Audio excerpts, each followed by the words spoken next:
अहिंसा के अग्रदूत, त्रैकाल दृष्टा, भवी जीवों के तारनहार, शासनेश प्रभु श्रमण भगवान महावीर स्वामी के चरणों में कोटि कोटि वंदन। दीन दुखियों के मसीहा, करुणा के सागर, परम पूज्य गुरुदेव श्रमण सूर्य मर्दर केसरी श्री मिश्री मलजी महाराज साहब के चरणों में कोटि कोटि वंदन। पाठ पर विराजमान परम श्रद्धेया, परम विदुषी, मधुर व्याख्यानी सरल मना पूज्य गुरुने जी महाराज साहब के चरणों में कोटि कोटि वंदन। धर्म प्रेमी बंधुओं, शीलवती माताओं बहनों, आपके सामने वर्णन चल रहा है प्रभु महावीर की अंतिम देशना, प्रभु महावीर की अंतिम वाणी, उत्तराध्ययन सूत्र, जिसके अंदर 5वें अध्ययन का वर्णन अकाम मरणीय। प्रभु ने बड़ी कृपा की है, बड़ी अनुकंपा की है कि हम जैसे प्राणियों के लिए जो संसार के अंदर अनादि काल से भटक रहे हैं, उनको ऐसा सन्मार्ग प्रशस्त किया, ऐसा ऐसा मार्ग बताया कि इस संसार के चक्रव्यूह से निकल करके हम भी मोक्ष के स्थान को, परमात्मा के स्थान को, सिद्ध के स्थान को प्राप्त कर सकते हैं। इस लोक को भी सुखी कर सकते हैं, परलोक को भी सुखी कर सकते हैं। अपने जीवन की नैया को सन्मार्ग पर लगा करके सिद्ध स्थान को प्राप्त कर सकते हैं, लेकिन कब? भगवान के बताए हुए मार्ग पर चल करके। क्योंकि अब बताया गया प्रभु तिन्नानम तारे आनम है, प्रभु खुद भी तिरते हैं और तिराते हैं, लेकिन वो खुद तिराते नहीं हैं बल्कि तिरने का मार्ग बताते हैं। पुरुषार्थ तो हमें खुद को ही करना पड़ेगा। प्रभु केवल मार्ग बता सकते हैं, केवल ज्ञानी केवल मार्ग बता सकते हैं, तीर्थंकर प्रभु केवल मार्ग बताते हैं, लेकिन उसको सुन करके, जान करके, श्रद्धा करके आचरण हमारी आत्मा को ही करना पड़ेगा। जैसे हमारे सामने भोजन की थाली है, भगवान ने तो भोजन की थाली, ये आगम की जो वाणी है, आप्त पुरुषों की वाणी है, जिन वाणी है, उस तैयार भोजन की थाली के समान कितनी बड़ी हमारी पुण्यवानी है कि हमें जिनवानी रूपी ऐसा सजा हुआ थाल प्राप्त हुआ है। लेकिन हमारा कितना बड़ा प्रमाद है कैसे प्रमाद के अंदर, आसक्ति के अंदर पड़े हुए हैं। भूख भी जोरदार लगी हुई है, भोजन की थाली भी सामने है, लेकिन उसको यदि एक व्यक्ति, कल्पना करो, एक व्यक्ति को जोरदार भूख लगी हुई है, भोजन की थाली सामने है और फिर भी वो भूखा रह जाए। एक व्यक्ति को जोरदार प्यास लगी हुई है और सामने शीतल जल वाली, मधुर जल वाली नदी बह रही है और फिर भी वो व्यक्ति प्यासा रह जाए। इसमें दोष किसका? खुद का दुर्भाग्य है, खुद वो भाग्यहीन है, खुद वो पुण्यहीन है। पानी होते हुए भी प्यासा रह गया और भोजन होते हुए भी भूखा रह गया। हम संसार के अंदर भटक रहे हैं, दुखी हैं, मंजिल को प्राप्त नहीं कर पा रहे हैं। कारण है हमारा प्रमाद। बाकी प्रभु ने मार्ग बताने में कोई कसर नहीं रखी। तो यही वर्णन चल रहा है। कल आपके सामने इस 5वें अध्ययन की 5वीं गाथा के अंदर आपने वर्णन सुना। प्रभु ने फरमाया, जे गिद्धे काम भोगेसु एगे कुड़ाए गच्छई, न में दिट्ठे परे लोए चक्षु दिट्ठा इमारुई। जो मनुष्य, जो आत्माएं काम भोगों के अंदर आसक्त हैं, 5 इंद्रियों के विषय और विकारों के अंदर आसक्त हैं, वो क्या कहती हैं? न मैं दिट्ठे परे लोए, मैंने तो कोई परलोक को देखा नहीं है। अगर कोई ज्ञानी और संत महात्मा, कोई हितैषी पुरुष, संत पुरुष उस आसक्ति के अंदर फंसे हुए मनुष्य को उपदेश देता है कि भाई आसक्ति से बाहर निकलो, विषय और विकारों से बाहर निकलो। यदि विषय और विकारों के अंदर डूबे रहे, संसार के आकर्षण में डूबे रहे, तो तुम्हारी आत्मा का क्या हो जाएगा? पतन हो जाएगा। आत्मा के लिए नरक के द्वार खुल जाएंगे, दुखों के द्वार खुल जाएंगे। तो एक हितैषी के ऐसा कहने पर काम भोगों के अंदर आसक्त प्राणी क्या उत्तर देता है? वो कहता है, न मैं दिट्ठे परे लोए, मैंने तो परलोक को देखा ही ना, मैंने स्वर्ग को देखा है, ना मैंने नरक को देखा है। और वो क्या कहता है? ना कोई देखा आवता और ना कोई देखा जात। ना आते हुए, ना स्वर्ग से आते हुए को देखा, ना नरक में जाते हुए को देखा। ना कोई देखा आवता और ना कोई देखा जात। स्वर्ग, नरक और मोक्ष की सब गोल मोल है बात। स्वर्ग की, नरक की, मोक्ष की, ये सब गोल मोल बात है। खाओ, पियो और मौज। क्या कहते हैं? यावत जीवेत सुखम जीवेत, ऋणम कृत्वा घृतम पीवेत, भस्मीभूतस्य देहस्य पुनरागमनम कुतः। मोह के अंदर आसक्त प्राणी, राग में पड़ा हुआ प्राणी, संसार के आकर्षण में पड़ा हुआ प्राणी, इंद्रियों के भोग और विकार में, काम भोग में फंसा हुआ प्राणी क्या कहता है? यावत जीवेत सुखम जीवेत, जब तक जियो। कैसे जियो? सुख से जियो, बड़े मजे से जियो, खाओ पियो और मौज करो। ऋणम कृत्वा घृतम पीवेत, चाहे ऋण करना पड़े, कर्जा लेना पड़े, ऋण करो और सिर पर कर्जा चाहे ले लो, लेकिन रोज घी पियो, यानी माल मसाला उड़ाओ।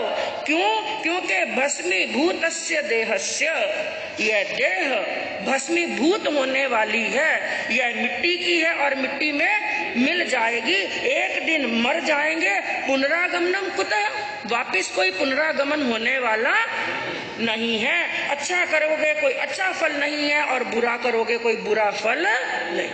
इस धारणा को बना लेता है। और अगली गाथा के अंदर क्या कहा? हथा गम में कामा काली आज आना गया, को जान ई पर लोए अतीवा नतीवा पूर्णो। दूसरा तर्क वो क्या देता है? ये इंद्रियों के विषय और विकार, यानी खाना, पीना, सोना, मौज और मस्ती करना, घूमना, जगह जगह पर जाना, ये इंद्रियों के जितने भी विषय और विकार हैं, ये तो मेरे स्वाधीन है। ये सब चीजें तो मुझे मेरे सामने प्रत्यक्ष रूप से मेरे स्वाधीन हैं, मुझे प्राप्त हो चुकी हैं और मुझे दिखाई दे रही हैं। मैं इनको भोग रहा हूँ, लेकिन यह स्वर्ग और नरक जो परभव में प्राप्त होने वाला है, धर्म करने की जब बात आती है तो क्या कहते हैं, भाई अच्छा कर्म करोगे, धर्म करोगे, त्याग करोगे, प्रत्याख्यान करोगे तो अगले भव में क्या रहोगे, सुखी रहोगे। अगले भव में भी बड़े परिवार में जन्म होगा। जो इस भव के अंदर कर्म शुभ कर लेता है या तो वो कर्मों की निर्जरा करके मोक्ष में चला जाता है, और यदि कुछ कर्म शेष रह जाएं तो वो कहाँ जाता है, स्वर्ग के अंदर जाता है। तो स्वर्ग के सुखों को भोगता है, और स्वर्ग से भी जब वापिस मनुष्य भव के अंदर आता है उसको वापिस 10 अंगों की प्राप्ति होती है। कितने अंगों की, ध्यान से सुनना, कि जहां पर वर्णन आता है चत्तारी परमम गाणी, जीव आत्मा को 4 अंगों की प्राप्ति, तीसरे अध्ययन के अंदर वर्णन चलता है जीव आत्मा को 4 अंगों की प्राप्ति होना परम दुर्लभ है। वो 4 अंग यदि प्राप्त हो गए, धर्म को सुन लिया, पहला मनुष्यत्व प्राप्त कर लिया, जिनवानी को सुन लिया, जिनवानी पर श्रद्धा कर ली, जिनवानी को आचरण कर लिया, संयम अंगीकार कर लिया, धर्म का कार्य कर लिया, तो या तो वो उसी भव के अंदर संपूर्ण कर्मों की निर्जरा करके कहाँ चला जाएगा, मोक्ष में।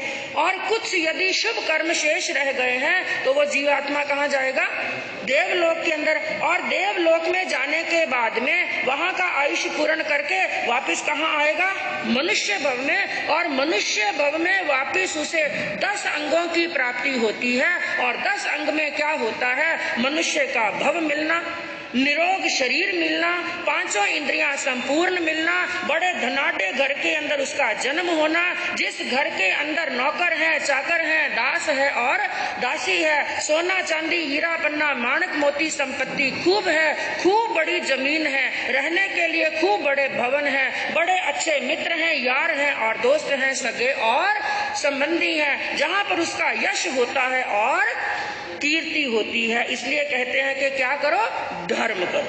लेकिन एक अज्ञानी मनुष्य, मोह में पड़ा हुआ मनुष्य क्या तर्क देता है, तर्क देने वालों की कमी नहीं। तर्क कर लो तब तक सही, लेकिन मनुष्य तर्क करता करता कई बार धर्म के मामले में कुतर्क कर लेता।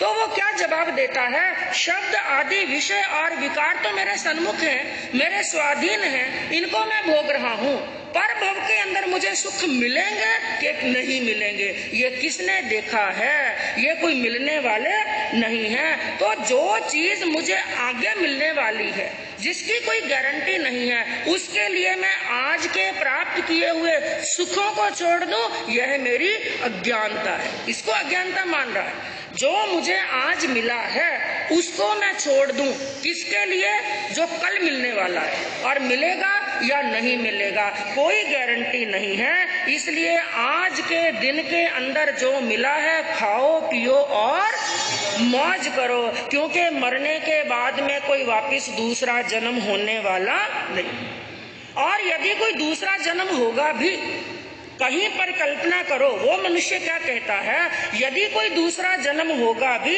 तो जनेन सत्यम हो खामी यह बाले पगब्बई काम भोगाणु रायणम केसम संपड़ी वज्जई। वो दूसरा तर्क क्या करता है, दुनिया के लोग भी पाप कर रहे हैं, दुनिया के लोग भी अधर्म कर रहे हैं, और वो भी 18 पापों का सेवन कर रहे हैं, तो जैसा उनके साथ में होगा वैसा ही मेरे साथ में हो जाएगा। वो नरक में जाएंगे तो मैं भी चला जाऊंगा, वो दुखी होगा तो मैं भी दुखी होऊंगा, बाकी मैं इस जन्म के अंदर ये छोड़ने वाला नहीं हूँ। और वो क्या कहता है, आत्मा नाम का कोई तत्व नहीं, ये शरीर 5 भूतों से मिलकर के बना है। जब शरीर बनता है 5 भूतों से, नास्तिक प्रकृति के जो लोग होते हैं वो ये बात कहते हैं।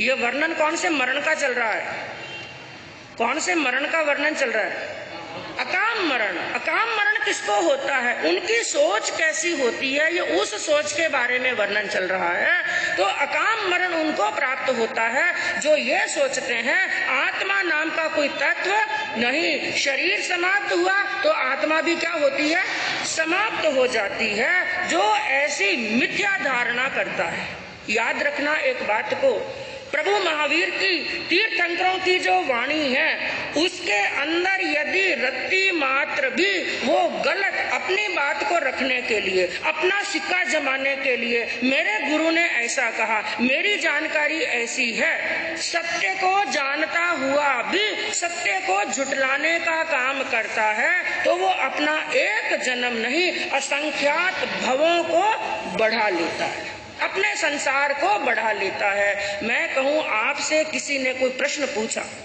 एक संत का, एक साधक का, चाहे वो संत से कोई प्रश्न पूछने के लिए आए और चाहे कोई ज्ञानी श्रावक से प्रश्न पूछने के लिए आए, प्रश्न का सही उत्तर ध्यान में हो तो दे देना, और यदि नहीं हो तो क्या कहना, मेरे अभी जानकारी में नहीं।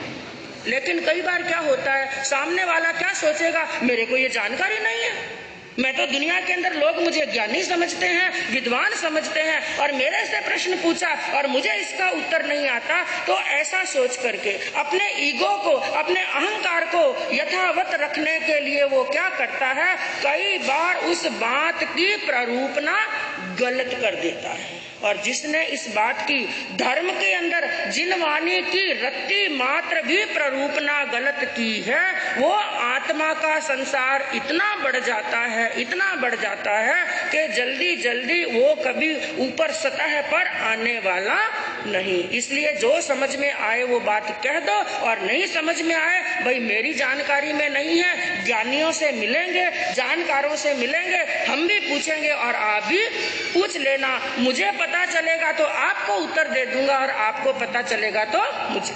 बात इतने में खत्म। और यदि गलत प्ररूपना कर दी, ना जाने कितनी बार नारकी में जाना पड़ेगा और कितनी बार त्रियंश गति के अंदर जाना पड़ेगा, कितनी बार बार बार निगोद में जाना पड़ेगा, जिसका कोई हिसाब ही नहीं। एक ऐसा ही दृष्टांत आता है बंधु साहित्य के अंदर। एक आचार्य थे जिनका नाम था क्षीर कदम्ब, और उनके 3 शिष्य, एक का नाम था वसु, एक था पर्वत और एक था नारद। जो वसु थे वो राजपुत्र था, राजा का बेटा। जो पर्वत था वो उन्हीं आचार्य का पुत्र था, और एक था नारद। ये तीनों आचार्य क्षीर कदम्ब के पास में आश्रम में रह करके अध्ययन कर रहे थे, क्योंकि पुराने जमाने के अंदर आश्रमों में रह करके, गुरु के पास में रह करके कई कई वर्षों तक वहां पर शिक्षा प्राप्त करते और अपने घर के अंदर भी नहीं आते थे। तो तीनों वहां पर शिक्षा प्राप्त कर रहे थे। एक बार का प्रसंग हुआ, रात्रि का समय था, तीनों शिष्य छत पर सो रहे थे और पास में ही गुरु सो रहे थे। रात्रि का समय, और आकाश मार्ग से 2 जंघाचरण मुनि जा रहे थे। जंघाचरण मुनि उन्हें कहते हैं जो संत हैं, लेकिन उनके पास में उनकी साधना से ऐसी लब्धि प्राप्त हो जाती है, उस लब्धि को याद करते हैं, मंत्र पढ़ते हैं, अपनी जंघा पर हाथ रखते हैं और आकाश में उड़ जाते हैं। ऐसी ऐसी लब्धियां हमारे शास्त्रों के अंदर वर्णन चलता है, और ऐसे ऐसे मुनि हुए जिसका वर्णन आपको राखी पर सुनने को मिलेगा कि ऐसे जंघाचरण मुनि हुआ करते थे। तो 2 मुनि आकाश मार्ग से निकल रहे थे और दोनों मुनियों के बीच में आपस में चर्चा चल रही थी। तीनों शिष्य तो सो रहे थे और गुरु की नींद खुली हुई थी, और जंघाचरण मुनियों को आपस में बात करते हुए सुना। तो वो आपस में क्या बात कर रहे थे, ये जो 3 शिष्य यहाँ पर गुरु के सो रहे हैं, इन तीनों में से तो एक स्वर्गगामी है और 2 नरकगामी। ये बात गुरु ने सुन ली। अब गुरु के लिए तो सब शिष्य समान हैं, लेकिन विचार आया इन 3 में से स्वर्गगामी कौन और नरकगामी कौन, इसकी परीक्षा करना। सुबह का सूर्य उदय हुआ, गुरु उठे और अपने काम से निवृत्त हुए। जब अध्ययन कराने का समय हुआ, तीनों शिष्य सामने आए और गुरु ने क्या किया, 3 आटे के मुर्गे बनाए। तीनों के लिए एक एक मुर्गा आटे का बनाया और तीनों के हाथ में वो मुर्गा थमा दिया और कहा, ऐसी जगह पर जाकर के इसकी गर्दन मरोड़ो, ऐसे स्थान पर जाकर के इसकी गर्दन मरोड़ो, इस मुर्गे को मार करके लाओ कि तुम्हें इसको मारते हुए कोई भी ना देखे। गुरु की आज्ञा ली और तीनों रवाना हो गए। अब रवाना हुए जो आचार्य का बेटा था पर्वत, वो सबसे पहले आ गया, गर्दन मरोड़ी और आ गया। आधा घंटा निकला कि जो राजपुत्र था वसु राजकुमार, आधे पौन घंटे के बाद में वो भी उसको मार करके आ गया। लेकिन एक प्रहर व्यतीत हुआ, दूसरा प्रहर व्यतीत हुआ, तीसरा हुआ, चौथा हुआ, करते करते शाम का सूर्यास्त का समय हो गया। सब इंतजार करते करते थक गए। अब सूर्य ढलने वाला था। उस समय नारद वहां पर आए, लेकिन उसका मुर्गा वैसे का वैसा, उसने गर्दन नहीं मरोड़ी, उसको मारा नहीं। सबसे पहला प्रश्न पूछा अपने पुत्र से, पर्वत से पूछा, तुमने मुर्गे को मार दिया कि हाँ, ये कौन सा बड़ा काम है? मैं तो अपने आश्रम के पीछे गया, छिप करके मैंने चारों तरफ देखा, वहां पर कोई देखने वाला नहीं था और मैंने गर्दन मरोड़ दी। फिर दूसरे राजपुत्र से पूछा, तूने मार दिया? हाँ गुरुदेव, मारा, लेकिन थोड़ा समय लगा। मैं इधर उधर ढूंढ रहा था, लेकिन कोई ना कोई देख रहा था। ढूंढते ढूंढते, देखते देखते ऐसा निर्जन स्थान ढूंढ रहा था और मैं जंगल में चला गया और वहां पर जाकर के देखा किसी का आवागमन नहीं और मैंने इस मुर्गे की गर्दन मरोड़ दी। लेकिन तीसरे वाले से पूछा, तू तो सबसे लेट हो गया, ये दोनों कितने जल्दी आ गए और तू तो सुबह से शाम हो गई, इंतजार करते करते थक गए। 4 प्रहर व्यतीत होने के बाद में यहाँ पर आया और फिर भी अपना काम नहीं किया, मुर्गे को जिंदा का जिंदा ला दिया। उसने कहा, गुरुदेव, मुर्गे को मार तो मैं भी सकता था, लेकिन आपका आदेश क्या था?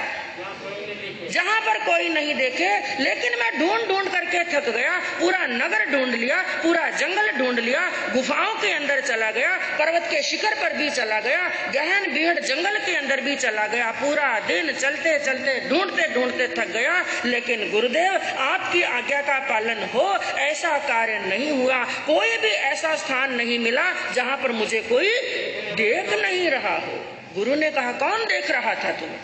उसने कहा, गुरुदेव, सबसे पहले तो मैं खुद देख रहा था, दूसरे की बात छोड़ो, आपने कहा कोई भी नहीं देखे।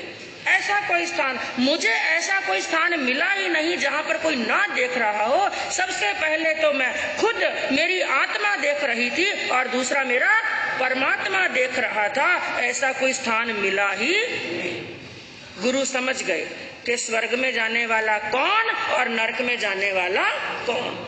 ये परीक्षा तो हो गई। समय व्यतीत हुआ, कई वर्ष व्यतीत हो गए और गुरु, उनका भी स्वर्गवास हो गया, देवलोक हो गया। अब उनके स्थान पर उनका जो बेटा था पर्वत, वो आचार्य बन गया। नारद भी अपने कार्य में लग गए। जो वसु राजकुमार था वो भी एक दिन राजा बन गए। सब अपने अपने कार्य क्षेत्र के अंदर, कर्म भूमि के अंदर चले गए। एक बार का प्रसंग हुआ कि किसी कारण से नारद वहां पर आश्रम के अंदर आए हुए थे और जो अब पर्वत आचार्य बन चुके थे, वो अपने शिष्यों को ज्ञान दे रहे थे, पढ़ा रहे थे। और पढ़ाते पढ़ाते कहीं पर कोई प्रसंग आया और एक शब्द आया वहां पर, अज। क्या आया? हवन की कोई बात चल रही थी। यज्ञ किया जाता है और यज्ञ के अंदर क्या करते हैं? हवन करते हैं, आहुति देते हैं। तो आहुति की सामग्री की, हवन की, यज्ञ का कोई प्रसंग आया, उसका वर्णन कर रहे थे, उसके बारे में समझा रहे थे। वहां पर एक शब्द आया, अज। और अज का मीनिंग उस पर्वत ने किया कि अज का मतलब होता है बकरा। क्या होता है? बकरा। क्योंकि एक शब्द के कई अर्थ होते हैं, कहीं पर कोई अर्थ निकलता है तो कहीं पर कोई अर्थ निकलता है। उसने अज का अर्थ किया बकरा, के बकरे की आहुति देना, यज्ञ के अंदर बकरे की आहुति देना। गुरुदेव ने यह फरमाया अज का अर्थ होता है बकरा। लेकिन पास में बैठे थे नारद, उसने कहा, नहीं पर्वत, ऐसी बात नहीं। गुरुदेव ने अज का अर्थ बकरा ना करके अज का अर्थ किया था पुराना धान। क्या अर्थ किया था? ऐसे कई वर्णन हमारे आगमों के अंदर भी, जैन साहित्य के अंदर भी कई ऐसे शब्द आते हैं। तो कहा, गुरु ने वर्णन किया था अज का अर्थ होता है पुराना धान, जो वापिस उसके अंदर उगने की कैपेसिटी ना हो। क्योंकि कई वर्ष अलग अलग धान के लिए प्रभु महावीर ने भी आगमों के अंदर वर्णन बताया। इतने साल के बाद में ये चावल के अंदर, धान के अंदर, मक्की के दानों के अंदर, गेहूं के दानों के अंदर अलग अलग क्षमता होती है। इतने इतने साल व्यतीत होने के बाद में वो सचित से क्या हो जाते हैं? अचित। अब उनके अंदर उगने की क्षमता नहीं। तो ऐसे धान की आहुति देना जो अब उगने की क्षमता न, वो अड़ा हुआ है कि नहीं, गुरुदेव ने इसका अर्थ बकरा किया और नारद कह रहे हैं इसका अर्थ पुराना धान किया। और दोनों की चर्चा चल रही थी, बहस चल रही थी और अंदर बैठे बैठे गुरु माता सुन रही थी। गुरु माता ने विचार किया इसका सही अर्थ तो नारद कर रहा है, मेरा बेटा इसका अर्थ क्या कर रहा है? गलत। अर्थ का अनर्थ, कई बार एक छोटे से शब्द से अर्थ का अनर्थ हो जाता है।